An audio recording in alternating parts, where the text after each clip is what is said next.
Heroine Samantha మళ్ళీ పెళ్లి చేసుకుంది. బాలీవుడ్ దర్శకుడు రాజ్ నిడిమోరుతో వివాహమాడింది. ఇక 30 మంది సన్నిహితుల సమక్షంలో ఆమె పెళ్లి జరిగింది. కోయంబత్తూరులోని ఓ ఆశ్రమంలో ఈ వివాహం జరిగినట్లు సమాచారం. సోషల్ మీడియాలో పలువురు అభినందనలు తెలుపుతున్నారు. మూడు ముళ్లతో ఒక్కటయ్యారు సమంత, రాజ్. కోయంబత్తూరులోని ఈషా ఫౌండేషన్ లో వీరి పెళ్లి జరిగింది. లింగ భైరవ ఆలయం దగ్గర వివాహం చేస్తారు. ఇన్స్టాలో పెళ్లి ఫోటో షేర్ చేశారు శామ్.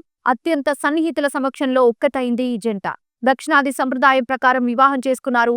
కంచి పట్టు చీర, కొప్పులో మల్లెలతో పెళ్లి కూతురుగా సమంత ముస్తాబయ్యారు. పెళ్లికి ముందు ఉంగరాలు మార్చుకున్నారు ఈ జంట. వెంటనే జరిగిన నిశ్చితార్థం, పెళ్లి వేడుకలకి సంబంధించిన దృశ్యాలు మనం చూస్తున్నాం. హీరోయిన్ సమంత పెళ్లి చేసుకున్నారు. ఫ్యామిలీ మ్యాన్ డైరెక్టర్ రాజ్ తో ఇవాళ ఉదయం వివాహం చేసుకున్నారు ఆమె. కోయంబత్తూరులోని ఈషా ఫౌండేషన్ లో సన్నిహితుల మధ్య పెళ్లి జరిగింది. పెళ్లికి ఎరుపు రంగు చీర ధరించింది సమంత డైరెక్టర్ రాజ్ నిడిమోరు మధ్య ప్రేమపై చాన్నాళ్లుగా వార్తలొస్తున్నాయి. ఇవాళ పెళ్లితో ఒక్కటైంది ఈ జంట. సమంత రాజ్ వివాహంపై కొద్దిసేపటి కిందటే అధికారికంగా ప్రకటన విడుదలైంది. గత కొంతకాలంగా సమంత రాజ్ నిడిమోరు డేటింగ్ లో ఉన్నట్టుగా వార్తలొస్తున్నాయి. ఇక ఈ నేపథ్యంలో సమంత పలుమార్లు రాజ్ తో క్లోజ్ గా ఉన్నటువంటి ఫొటోస్ కూడా చాలా సార్లు సోషల్ మీడియాలో వైరల్ అయ్యాయి. దీంతో ఈ వార్తలకి మరింత బలం చేకూరింది. ఎప్పుడెప్పుడు వీరు వివాహం చేసుకుంటారంటూ సమంత ఫ్యాన్స్ కూడా చాలా ఈగర్ గా వెయిట్ చేశారు. ఇక ఇవాళ సమంత రాజ్ వివాహంపై కొద్దిసేపటి కిందటే అధికారికంగా ప్రకటన విడుదలైంది. ఈ కొత్త జంటకి సోషల్ మీడియాలో శుభాకాంక్షలు వెల్లువెత్తుతున్నాయి.